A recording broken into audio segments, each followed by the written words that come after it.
Bom dia, querida igreja. Bom dia, irmãos. A graça e a paz do nosso Senhor Jesus Cristo. Mais uma vez temos o privilégio de compartilhar a palavra de Deus. Eu quero agradecer a todos os irmãos que estão acompanhando os nossos cultos, nossas celebrações, que estão acompanhando essa série de mensagens, que estão juntos como igreja, caminhando em direção ao nosso Senhor Jesus Cristo. Que Deus abençoe cada um, cada uma. Hoje eu quero falar sobre família. Nós estamos conversando sobre o discipulado, o processo do discipulado, o processo de seguir Jesus Cristo. Temos falado nos últimos domingos que ser cristão é seguir Cristo, cristão é acompanhar o nosso Senhor, imitando os seus passos, sendo ensinado pela sua palavra, é um relacionamento com Cristo Jesus. Nós já percebemos que nada pode estar entre nós em Jesus. Nós já vimos que o dinheiro não pode estar entre eu e o meu Senhor. Nós já vimos também que a comparação ou o desejo de ser o outro, ter a vida do outro, não pode interromper a caminhada entre mim e o meu Senhor. E agora nós vamos falar sobre a família. Qual é o papel da família no discipulado? O que a família pode abençoar e como ela pode talvez interferir ou impedir o verdadeiro discipulado? Por isso eu gostaria de convidar os irmãos a abrirem suas Bíblias no Evangelho de Mateus, capítulo 10. Mateus, capítulo 10, nós vamos ler do versículo 34 ao 39.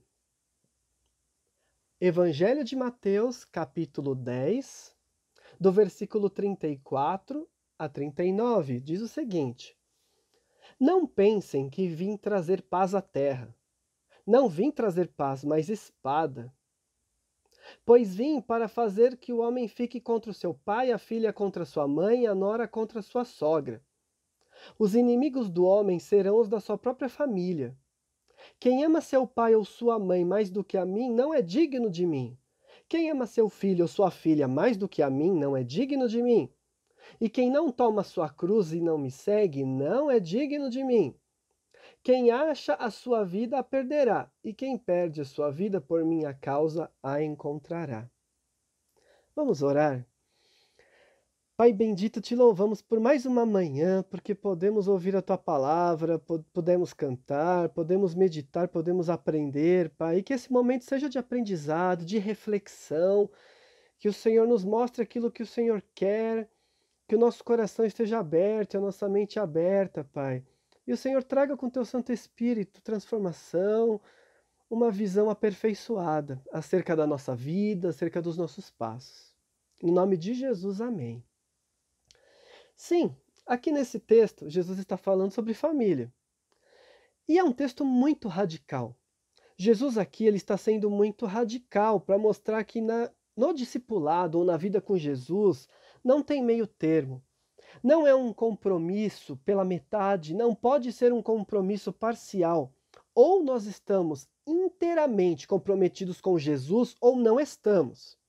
Se nós não estamos inteiramente comprometidos com Jesus, pelas próprias palavras dele, nós não podemos segui-lo ou nós não fazemos parte do ministério dele, nós não fazemos parte daquilo que ele tem para o mundo. Nós não somos discípulos. É radical porque ele está trazendo uma verdade que até então não tinha aparecido. Porque nós sabemos que ele é o príncipe da paz. Nós lembramos Jesus dizendo: Deixo-vos a paz. O que concerne a paz está envolto no ministério de Jesus e em Jesus. Ele é aquele que veio nos trazer paz, ele é aquele que veio nos ligar a Deus, ele é aquele que veio intermediar o nosso relacionamento com Deus para que nós pudéssemos ser aceitos. Então, tudo a ver com paz. Jesus tem tudo a ver com paz. Mas aqui entra uma contradição. E ele está dizendo: vocês não esperem, não pensem que eu vim trazer paz. Claro que esse texto precisa ser lido juntamente com todo o restante dos evangelhos e das cartas, para nós entendermos exatamente o que Jesus quer dizer com isso. Então nós percebemos que Jesus aqui ele está falando que ele traz uma divisão. Então a espada que Jesus está trazendo não é violência. Essa espada simboliza divisão. É uma divisão que pode acarretar uma violência e uma perseguição. Porque Jesus, com seu ministério, sua vida e morte e ressurreição, o evangelho de Jesus acaba trazendo uma divisão na humanidade. Uma divisão entre salvos e perdidos, entre joio e trigo, entre discípulos e não discípulos. Antes havia uma humanidade caída. Agora, em Cristo, nós temos aqueles que estão em Cristo ou aqueles que ainda estão em Adão, ainda estão na carne, estão caminhando para a perdição. Então nós estamos divididos, querendo ou não, entre aqueles que caminham para a salvação em Cristo Jesus, no caminho do discipulado, ou aqueles que caminham para a perdição. É uma separação.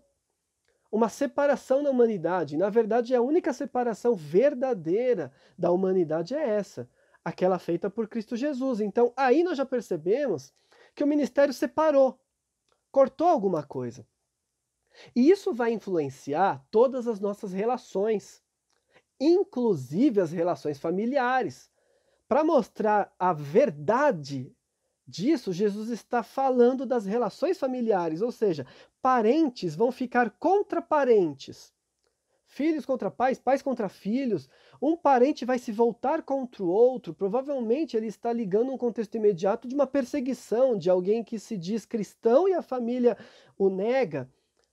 Ou um corte na família em que aquela pessoa que era próxima de mim pelo laço de sangue, agora não é mais tão próxima quanto as pessoas que estão em Cristo. Porque é isso que a divisão da humanidade faz. Agora em Cristo eu estou muito mais unido aos meus outros irmãos cristãos do que à minha família de origem. Porque o meu laço com a minha família é sanguíneo. O meu laço é genético, mas ele não vai para o céu. Eu não entro no céu como um membro da minha família. Até porque Jesus falou que no céu não existe casamento. Esse laço é terreno. Qual é o laço que é eterno? É o laço que eu tenho com o corpo de Jesus. Então, é claro que há uma divisão aí. E é claro que famílias podem começar a se estranhar a partir do que Jesus veio fazer e da aceitação de Cristo. Porque houve um racha. Essa pessoa que agora está com Cristo, ela está infinitamente mais unida à igreja do que aos seus, mesmo que a gente não veja isso materialmente, mas aos olhos de Jesus, isto já está acontecendo. Então, é um argumento sensível ao falar da família, como se, né, imagina, hoje em dia, né, a gente pensa, olha, pode falar do que for, mas não põe a família no meio. Mas não fala da família, porque a família é o que tem de mais sagrado, porque a família é o principal. Sabia que Jesus está relativizando isso? Sim. Então, se você acha que família é o mais especial de todas as coisas, preste atenção nesse sermão. Porque Jesus ele está falando que a família, sim, ela é importante, mas a família não pode estar entre o discípulo e Jesus. A família não pode ser uma barreira que separe o discípulo de Jesus.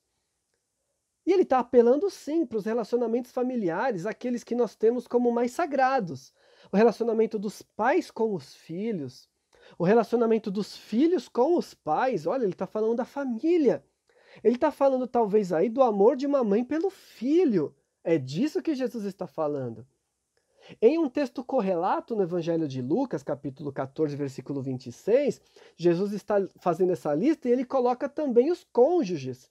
Esposa, marido e esposa, porque ele fala, se alguém vem a mim e não aborrece o seu pai, a mãe, mulher, filhos, irmãos e irmãs e ainda a sua própria vida, não pode ser meu discípulo. O Evangelho de Lucas usa uma palavra ainda mais radical. Jesus está falando que se não ama, Lucas está dizendo, quem não odiar o pai, odiar a mãe, uau! É esse relacionamento com Jesus que pode levar a uma situação de inimizade extrema entre a família. Jesus não tem medo de ser radical. E é por conta dessa radicalidade dele que muitos não o seguem. É por conta dessa radicalidade dele que muitos vão abandonando Jesus pelo caminho, depois de se maravilharem com os milagres e com a comida, mas vão abandonando, porque olha o nível da mensagem de Jesus. Ele está dizendo, olha, não perca seu tempo. Se você não está preparado para isso, nem venha, vai viver sua vida, seja feliz do seu jeito que você achar que deve ser. Mas se você acha que consegue ser meu discípulo, esse é o padrão. Esse é o padrão. Nada pode estar entre você e entre mim, Jesus está falando. Nada pode estar. Nada, absolutamente nada. Então, do que será que Jesus, o que estava na mente de Jesus, talvez, o que os discípulos entenderam e o que as pessoas que receberam esse evangelho entenderam? Num contexto imediato, onde Jesus está anunciando essas verdades, esse desapego da família significa realmente parar o que está fazendo, levantar e seguir Jesus. Então não dá mais para eu estar com a minha família fisicamente, porque eu agora estou andando atrás de Jesus, acompanhando ele nas suas viagens, vivendo como ele, aprendendo com ele. Não dá mais para estar com a minha família. Esse é o contexto imediato. Mas nós temos um contexto subsequente na vida da igreja para a qual esses evangelhos foram destinados, que é a perseguição. Jesus já havia cumprido seu ministério, já tinha subido aos céus, mas a igreja começou a ser perseguida. Então, dependendo da situação ou do contexto, quando a pessoa se declarava cristã, ela era expulsa de casa. Ela era colocada para fora. Em um lar judaico, numa primeira perseguição aos cristãos, seria a vergonha da família. Abandonar a tradição judaica para seguir esse caminho é a vergonha, a pessoa era expulsa da casa.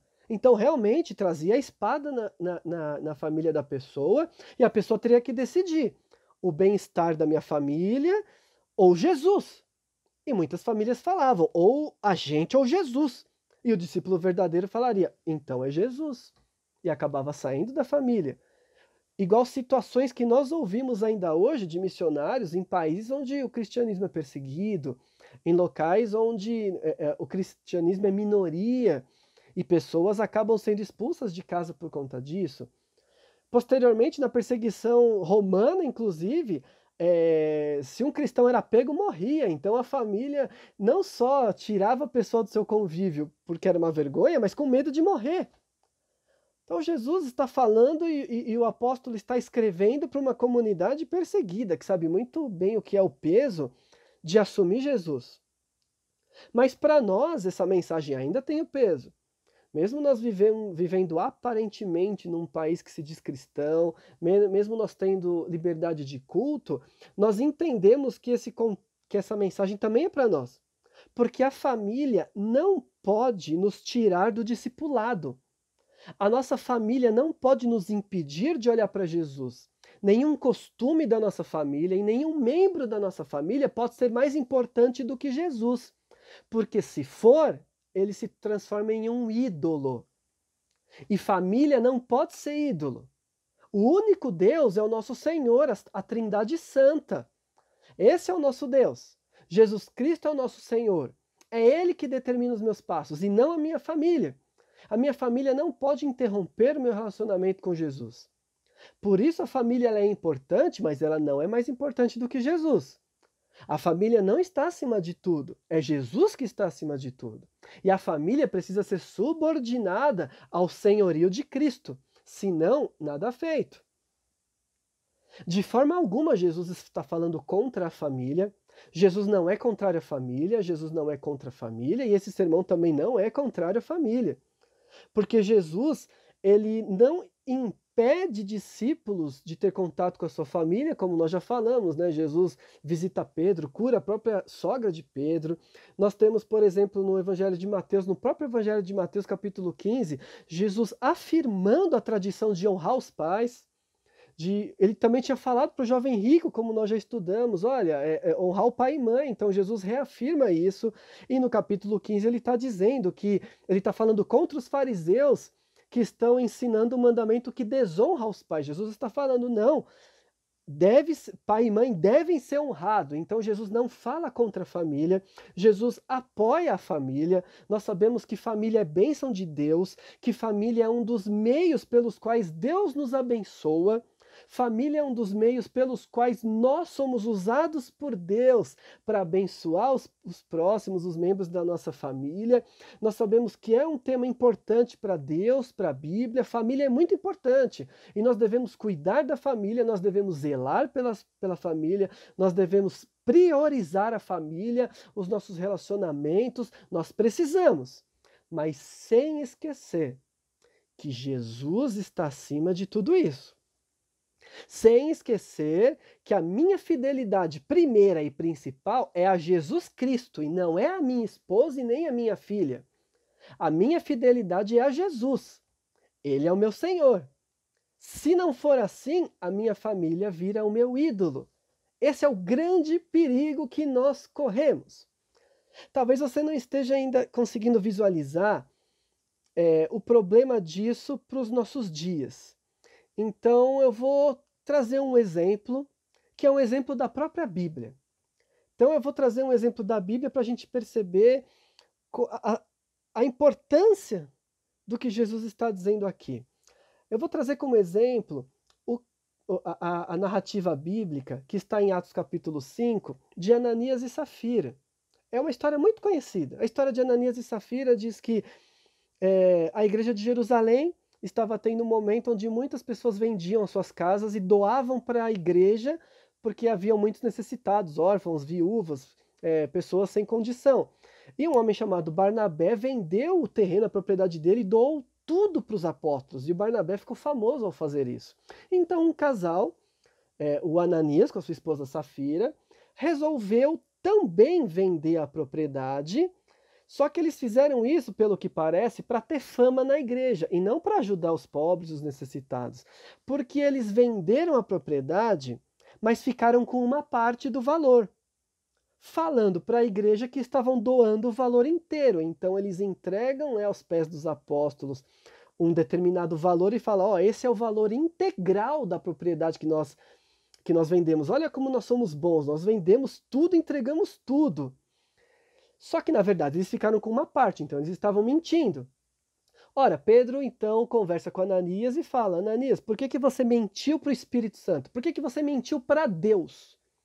Você não precisava fazer isso. A propriedade era sua, você podia ficar com dinheiro, ninguém estava te cobrando dinheiro nenhum. Mas por que você deixou o seu coração ser cheio de Satanás e tentou a Deus e mentiu? Então, quando Pedro falou isso, o Ananias caiu duro na igreja, morreu. Sendo visto, talvez, como um julgamento de Deus, mostrando que com a igreja, a gente não pode brincar com a igreja. A igreja não é lugar de teatro, né, nem nada disso. Mas o que interessa para nós nessa história é que a Safira não estava junto nesse momento, apesar do texto falar que a Safira concordou com esse plano deles. Então, passado umas horas, chega a esposa dele, chega a Safira, e sem saber de nada do que aconteceu. Então, o Pedro vai falar com ela. Porque no Novo Testamento o tratamento é pessoal, não é com o homem representando a casa inteira, não, o tratamento é pessoal, ele trata com o homem, depois trata com a mulher. Então ele chama ela e dá chance para ela se arrepender. E pergunta: é verdade que vocês venderam um terreno assim assado por esse valor e doaram tudo? E a Safira fala: é verdade, foi exatamente assim que aconteceu. Então Pedro fala: olha, você acabou de mentir para o Senhor. Então, os pés dos homens que enterraram o seu marido estão chegando para te enterrar também. E na mesma hora ela cai dura e é levada e enterrada no mesmo lugar que o marido foi. Isso mostra para nós o seguinte, que eles eram um casal muito concordes entre si, um casal que tinha um relacionamento fantástico, um casal que bolou um plano e manteve essa mentira até o fim.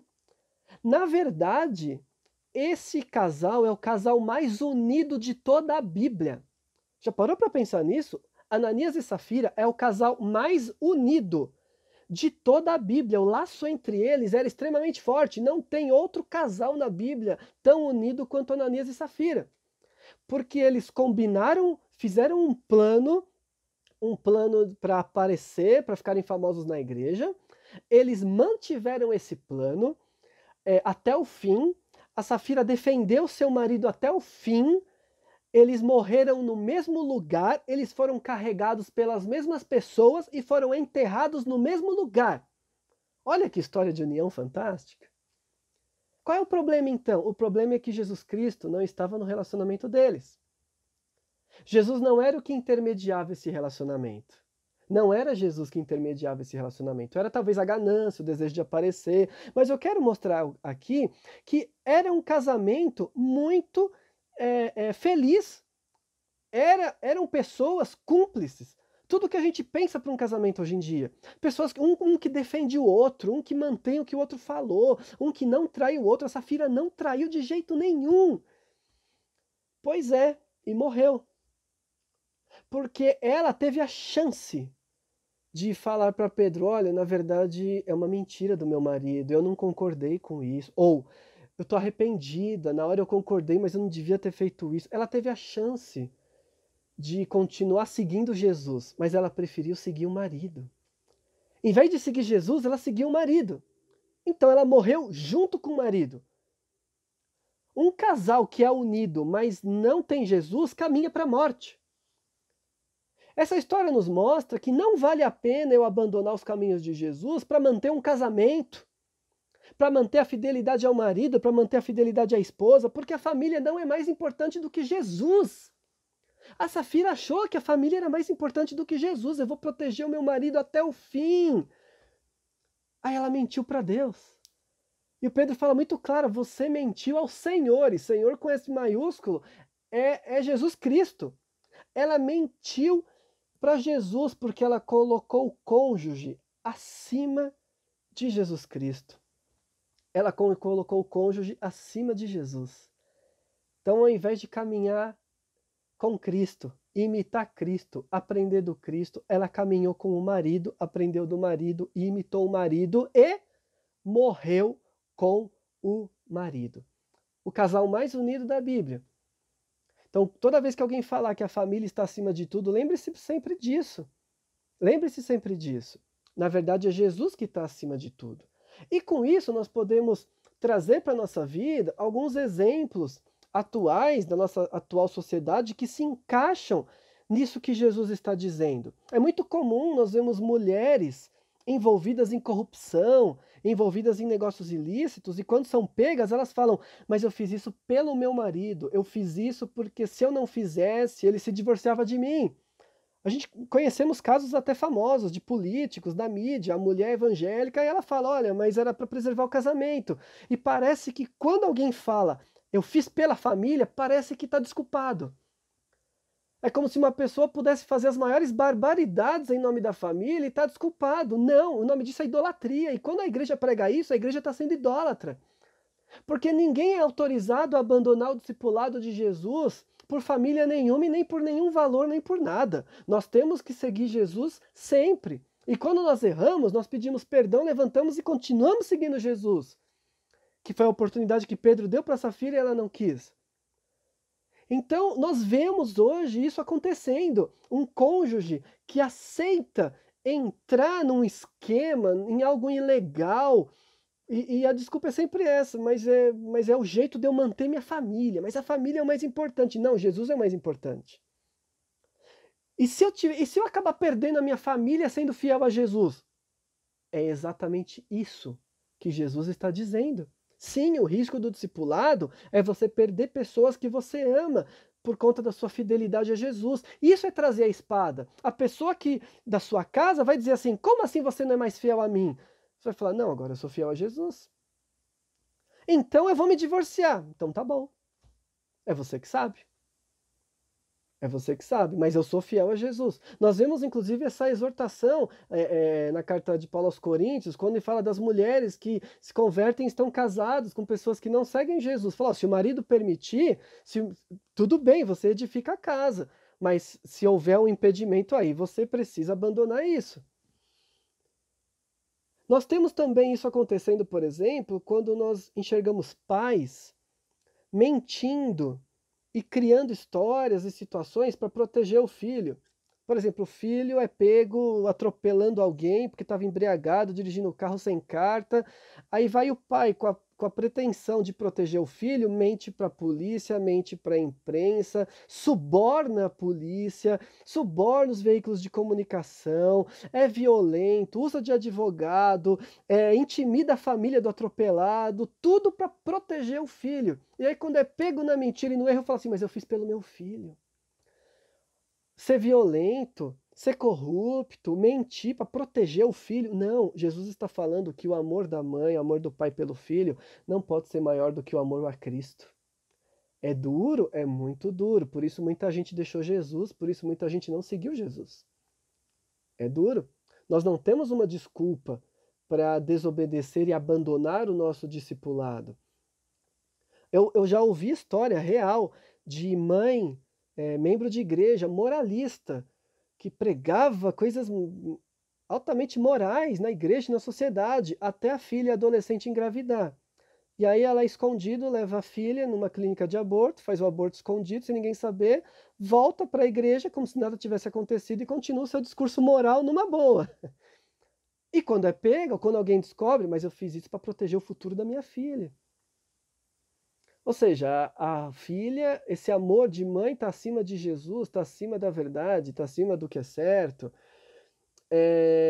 E tantas outras situações que nós podemos perceber, né? Cônjuges aceitando viver as situações humilhantes no casamento, situações de violência, ou situações de adultério, maridos que falam para a esposa: olha, para estar casado comigo, nós temos que ter casamento aberto, e a esposa é obrigada a aceitar e frequentar lugares horríveis, porque senão ela perde o marido, e ela ouviu falar que o casamento está acima de tudo, então ela se mantém, correndo o risco de pegar uma doença, correndo o risco de sofrer uma violência, correndo o risco, inclusive, de ver o seu filho sofrendo uma violência. Olha as notícias que nós escutamos na televisão, cônjuge sendo violento com o filho e a mãe, para não perder o casamento, para não perder a família, sendo omissa. Olha a situação, tudo pela família, tudo pelo casamento, tudo pela minha família.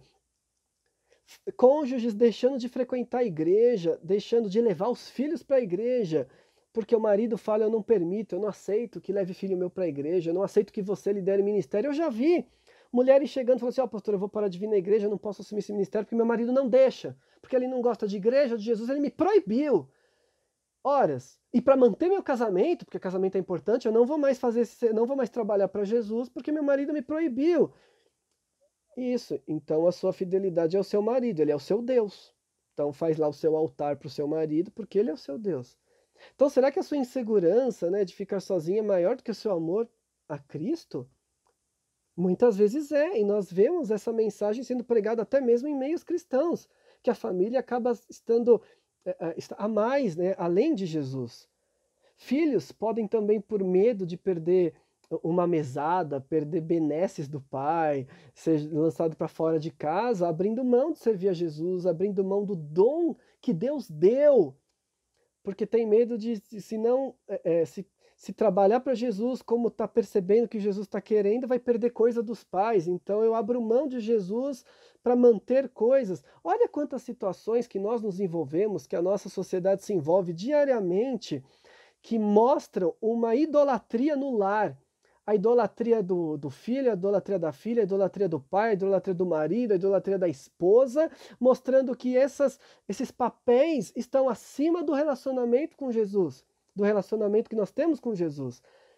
Idolatria. Idolatria. Idolatria. Na época da Bíblia, e provavelmente até hoje, eu vejo que a família podia significar 3 situações. E vamos refletir rapidamente nisso para encerrar. Na época da Bíblia, a família significava segurança. Por quê? A segurança da autoproteção, a família se protege, mas a segurança também de ter alguma coisa, de ter uma casa, de ter um dinheiro, de ter um relacionamento. Por exemplo, quando uma mulher ficava viúva, ela ia para a mendicância, porque não tinha mais quem a protegesse. Mesmo que ela tivesse algum direito pelo filho, alguma terra, vinha alguém mais rico, dava um jeito e tirava. E tirava. Ou quando alguém ficava sem o pai, um órfão, também estava numa situação de vulnerabilidade. Por isso, família começa por aí, a questão da segurança, a questão de segurança social. A família, nós nos apoiamos aí nessa segurança. Eu tenho uma casa, eu tenho pessoas que cuidam de mim, eu tenho uma proteção. E ficar sem família é algo terrível. que foi, por exemplo, o que Deus pediu para Abraão: saia da sua casa, da sua parentela e vai para o lugar que eu te mostrei. E Abraão ficou lá perambulando sem família, sem segurança, um desenraizado numa terra estranha. Porque é complicado estar sem família, mas nós já vemos desde o Abraão que foi o que Deus pediu para ele. Olha só. E Lucas, no capítulo 9, a partir do versículo 57, 58, nós vemos um homem que fala para Jesus: olha, eu quero te seguir. Aí Jesus fala: ó, tem certeza? Porque os animais têm onde dormir, têm uma casa para voltar, mas eu não tenho onde reclinar a cabeça. O que Jesus está dizendo: olha, você quer me seguir? Essa segurança que os relacionamentos humanos podem te dar, eu não vou te dar. Você está comigo, mas você não tem certeza de onde você vai dormir, você não tem certeza do dia de amanhã, porque você não sabe. É Jesus falando: olha, existe uma segurança, mas a segurança dada pelo Pai. Essa segurança nossa, que nós nos apegamos aqui na Terra, no discipulado com Cristo, ela não existe. Ela não existe, porque nós passamos a viver pela fé, nós passamos a viver um dia de cada vez, nós passamos a viver com Cristo. Mas além da segurança, a família também envolve afeto, e talvez isso seja o que para nós hoje, na nossa atual sociedade, seja o que mais pega. Porque afeto, sentimento, nós temos amor pelos nossos cônjuges, né? Alguns vão falar nem tanto, depende da situação, mas nós temos afeto pela nossa família, alguns vão falar depende do tipo de papel da família, mas no geral nós temos afeto, nós amamos a nossa família, nós amamos, então é muito dolorido essa mensagem quando nós pensamos que pode ser que em algum momento a gente tenha que fazer uma opção. Eu estou falando pode ser porque Deus queira que nenhum de nós tenhamos que ter essa opção e que nós estejamos cercados de familiares que seguem a Jesus e isso nunca precisa ser feito, tomara. Mas nesse discipulado pode ser que nós sejamos forçados em algum momento a tomar decisão, como eu conheço inúmeras pessoas que tiveram que tomar decisão e falar: ó, então esse casamento não dá mais certo, vou sair dessa casa. Então é duro, dói, porque nós amamos as pessoas. Então pensar nisso, pensar nessa quebra, é algo terrível de imaginar. Então muitos, por conta do sentimento, acabam abrindo mão do discipulado e se entregando ao sentimento, falando: não, o sentimento falou mais alto, eu não sei lidar com o sentimento, eu não sei lidar. Então o seu sentimento passa a ser o seu ídolo, passa a ser o seu Deus, você é movido pelo seu sentimento, e o nome disso é carnalidade. Porque todos nós humanos naturais temos sentimentos, e são bons os sentimentos, mas eles não podem estar acima de Jesus. No mesmo texto de Lucas 9, versículos 61 a 62, nós vemos uma pessoa que foi chamada por Jesus. Jesus falou: segue-me. Aí a pessoa falou: deixa primeiro eu me despedir da minha família. Parece que aqui ela está falando assim: olha, eu tenho um laço afetivo, deixa eu ir lá e organizar as coisas e me despedir, e explicar, e mostrar por quê, para manter esse vínculo de afeto, para não ter uma quebra. Deixa eu me despedir. E aí Jesus fala: olha, quem começa a trabalhar, ou seja, quem põe a mão no arado e olha para trás, não é apto para entrar no reino. Quem começa a trabalhar e olha para trás, ou seja, quem começa, mas é impedido de continuar por conta desses afetos, desses laços, não é apto para entrar no reino. Por isso Jesus está falando sim, que nesse caminho do discipulado, o nosso amor por ele tem que ser maior do que o nosso amor pela nossa família. Sim, ele está falando isso. E se para nós isso é duro, imagina numa época onde aceitar Jesus significava obrigatoriamente ser expulso da família. Será que não era duro? Talvez você esteja falando: pastor, mas que mensagem dura. Imagina quem recebeu esse texto. Imagina só quem entrava numa comunidade cristã, ouvia o evangelho e sabia que na hora que ele chegasse em casa e contasse, ele nunca mais ia ver seu pai, sua mãe ou seus filhos. Imagine isso, como era duro. Mas Jesus continua pregando essa palavra, mesmo sabendo que é duro. E por último, eu vejo que a família na época e hoje também tem a conotação da obrigação social, da conveniência da sociedade, da obrigação social. Porque família não é só sentimento, família é o laço de sangue. E o laço de sangue fala, por exemplo, olha, eu sou sua família, eu sou seu irmão, você tem que me ajudar. O laço de sangue nos coloca uma obrigação moral e social que muitos ajudam, amparam e honram, mesmo sem querer fazer isso. Porque sabem que a pressão da sociedade vai ser muito dura. Então, infelizmente, tem gente que está ajudando os pais, não porque quer, mas porque sabe que vai ser julgado se não fizer isso. Infelizmente, o certo seria porque quer, porque ama. Então, o peso da sociedade é muito forte para a gente aceitar a nossa família, às vezes para deixar, né, o cunhado morar em casa, deixar a sogra estar em casa. Não estou falando que seja nenhuma das nossas situações, porque nós queremos que nós amamos esses nossos parentes, mas é o peso da sociedade que nos leva, né, o laço sanguíneo que nos leva. E isso também aconteceu no texto de Lucas 9, quando um homem é chamado e ele fala assim: deixa primeiro eu sepultar meu pai. Isso não quer dizer que ele deixou o corpo do pai na cama e foi falar com Jesus. Não. Deixa primeiro eu sepultar meu pai, deixa primeiro eu cumprir as minhas obrigações sociais. Ou seja, cuidar da casa, preparar tudo para minha família, para ir o meu pai ir e eu tomar conta de tudo e poder definir minha vida. Deixa primeiro eu dar conta de todas essas obrigações sociais que provavelmente ele, um primogênito, teria. Deixa primeiro eu lidar com tudo isso e aí eu sigo. E aí Jesus fala uma coisa que para mim sempre foi muito dura: deixa que os mortos sepultem seus mortos. Ele está falando, deixa eu cuidar da minha família antes. Ele está colocando uma condição para o discipulado. E no discipulado de Jesus não tem condição. Mas ele está tentando colocar uma condição. Eu te sigo, Jesus, mas deixa primeiro eu cuidar da minha família. E aí ele fala, deixa que os mortos cuidem de si próprios. Ou seja, deixa o restante da sua família, que provavelmente está morto, cuidar dos mortos. Que frase radical. Acho que depois dessa todo mundo foi embora. Porque quem continua depois disso? Quem continua depois disso? E nós sabemos quem continua depois disso e nós temos uma promessa grandiosa para quem continuou. Não percam o sermão da próxima semana. Nós vamos falar da promessa, da parte boa, da parte eterna. Não perca a mensagem do próximo domingo, onde nós vamos fechar essa série. Mas que palavra dura, mostrando que a nossa obrigação social não está acima do nosso discipulado. Então pode ser que eu me veja envolvido numa situação em que a sociedade me obriga, a cultura me obriga, a moral me obriga. Mas se isso vai me afastar de Jesus, eu abro mão e eu vou ser julgado e vão falar de mim. Mas eu estou com Jesus. Eu estou com Jesus. Em todas essas circunstâncias, eu estou falando de uma radicalidade em seguir Jesus, mas não uma radicalidade legalista. Eu estou falando de uma radicalidade em amor. Não é uma obediência cega a qualquer letrinha da lei e sair xingando a família. Não é isso. É uma obediência em amor, que é o que nós vemos que os discípulos de Jesus fizeram.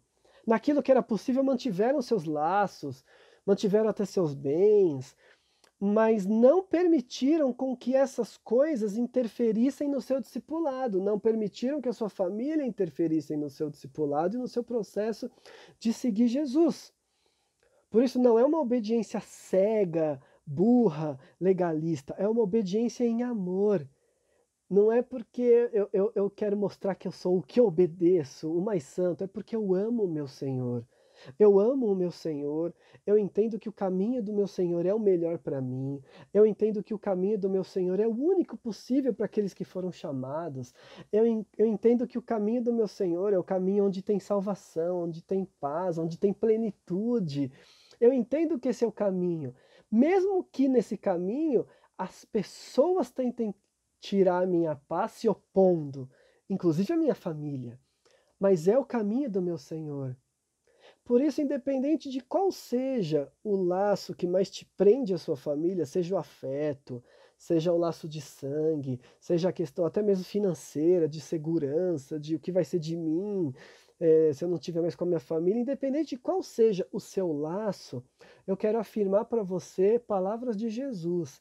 A sua família não é mais importante do que a sua fidelidade a Cristo Jesus. Não é e não pode ser. E se ela estiver sendo, você está seguindo um ídolo. Você não está no caminho de Jesus de Nazaré. Humanamente, parece que priorizar a família, né? Humanamente, parece que priorizar a família é, é se dar bem, é cuidar de um bom futuro. O pai, né, tinha no seu filho a questão de que o filho vai me sustentar, mas e se agora ele põe o filho para fora, ou o filho põe ele para fora? Perdeu o sustento. Então, humanamente, falar de família é falar de se proteger, de se cuidar, de cuidar do coração. Mas Jesus fala que quem quer achar a sua vida, perderá. E quem perde a vida por causa de Jesus, encontrará. É para tirar a gente dessa tentação de achar que, não, mas eu estou me protegendo, eu estou tomando decisões sábias, mas decisões sábias humanas podem levar à perdição. Mas aqueles que abrem mão de tudo, ou como o texto que nós lemos diz, quem toma sua cruz, que é o símbolo da vergonha, da humilhação, da morte, da perseguição, do sofrimento, quem toma sua cruz, aceita, se nega, encontra a vida verdadeira, encontra a vida que Jesus trouxe. Então, se você é jovem, se você tem a sua família de origem, mas você está pensando em formar uma família, que Deus te abençoe, que seja bênção, mas saiba que o compromisso que você vai assumir não pode ser maior do que o seu compromisso com Jesus. Saiba disso, porque o seu compromisso com Jesus é eterno. O casamento é temporário, porque um dia a morte coloca um fim. Mas o nosso compromisso com Jesus é eterno. Então, você vai entrar num compromisso e que seja mais importante do que qualquer outra coisa humana, mas não pode ser maior do que o seu compromisso com Jesus. Que nós possamos valorizar a nossa família acima de tudo, mas não acima de Cristo. Que a gente possa colocar a nossa família no lugar certo, no lugar que ela tem que estar, no lugar de importância plena, num lugar vital, mas não no lugar de Deus. E assim nós vamos manter a nossa caminhada com Cristo de uma forma abençoada. Nós vamos manter a caminhada com Cristo com a família que Ele nos deu e que Ele está permitindo que nós tenhamos, mas colocando a família no lugar certo. Esse é o desejo meu para todas as famílias, para todos os irmãos que estão ouvindo, que estão participando desse culto, que a gente possa ter essa sabedoria de tomar as decisões certas, sempre ao lado de Jesus, tomando essas decisões em amor, com consciência, com grande temor no coração, sabendo que em Cristo nosso trabalho não é vão, sabendo que em Cristo nós estamos no centro da vontade do Pai. Vamos fazer uma oração pedindo nesse momento para que Deus nos dê discernimento para a gente não inverter as nossas prioridades. Oremos. Senhor Deus, Pai bendito, nós agradecemos pela família que o Senhor nos deu, agradecemos de coração, porque sabemos que é bênção tua, Pai, que é bênção, obrigado. Nós pedimos que o Senhor abra nossos olhos, caso nós estejamos vivendo um relacionamento que não te agrada, um relacionamento que nos afasta de ti, um relacionamento que está colocando em xeque a nossa fidelidade. Nos mostre, Pai, se estamos vivendo nessa idolatria da família, nessa idolatria do cônjuge, do filho, da mãe, do pai. Abra nossos olhos e nos dê discernimento. Deus, o nosso desejo não é cortar laços, não é brigar, nosso desejo é viver em paz e transmitir o teu amor e que possamos agir dessa forma, Pai. Nós pedimos em nome de Jesus que não haja problemas em nossa família por conta da nossa fidelidade a Jesus, mas se isso acontecer, nos dê sabedoria de tomar a decisão correta. de falar não quando precisamos falar não, de falar sim quando precisamos falar sim, mesmo que isso estremeça a nossa família, mesmo que isso cause a fúria do nosso cônjuge ou do nosso filho, mesmo que isso cause diversas consequências e sequelas para os nossos amados, mas que tenhamos, Senhor, a sabedoria, a ousadia de nos posicionarmos quando aquilo que estiver acontecendo não estiver do seu agrado. Seja um negócio escuso, seja uma situação moral, sexual, uma mentira ou tantas outras armadilhas que podem ser colocadas no nosso caminho familiar, Pai. Por favor, nos abençoe. Abençoa cada membro da nossa igreja, dando essa sabedoria para cada um saber lidar da melhor forma. Em nome de Jesus, dê essa sabedoria para cada esposa, para cada marido, para cada pai, para cada mãe, para cada filho, para cada irmão.